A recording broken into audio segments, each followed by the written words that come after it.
उस समय मोबाइल जब नहीं हुआ करती थी तो यही मोबाइल था, ये रेडियो की तरह काम करता था। लेकिन धीरे धीरे डेवलपमेंट हुआ, अब सबके पास मोबाइल हो गया। अभी कौन पेजर लेके घूम रहा है, अभी जैसे वॉकी टॉकी कौन लेके घूम रहा है, अभी रेडियो लेके कौन घूम रहा है। पहले वॉकमैन पे लोग मैच देखते थे, वैसे ही ये भी था।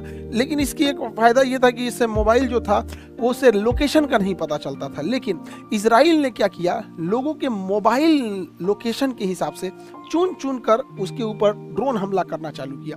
हिजबुल्लाह को जब ये पता चला कि इसके जो टॉप मिलिट्री कमांडर हैं वो ड्रोन अटैक में कैसे मारे गए, तो वो लोग यूज कर रहे थे मोबाइल यूज कर रहे थे। उस मोबाइल के लोकेशन के हिसाब से, जो मोबाइल का लोकेशन दिख रहा था वही लोकेशन ये मिसाइल ऑटोमेटिक इसको कैच कर ले रहा था और वहां पिन पॉइंट एक्यूरेसी से हमला कर रहा था। ईरान में भी ऐसे कई हमले कराए गए डायरेक्ट।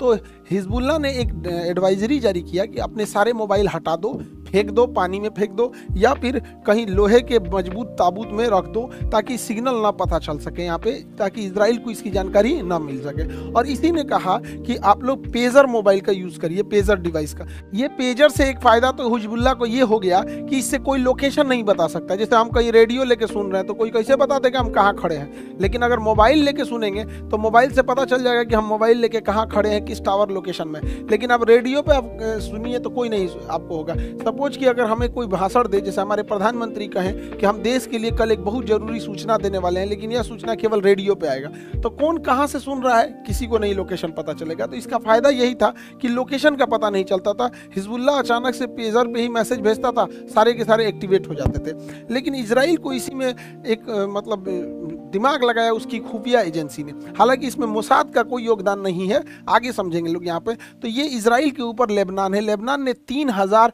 पेजर बनाने का ठेका दिया था ताइवान को, लेकिन ताइवान की कंपनी जो थी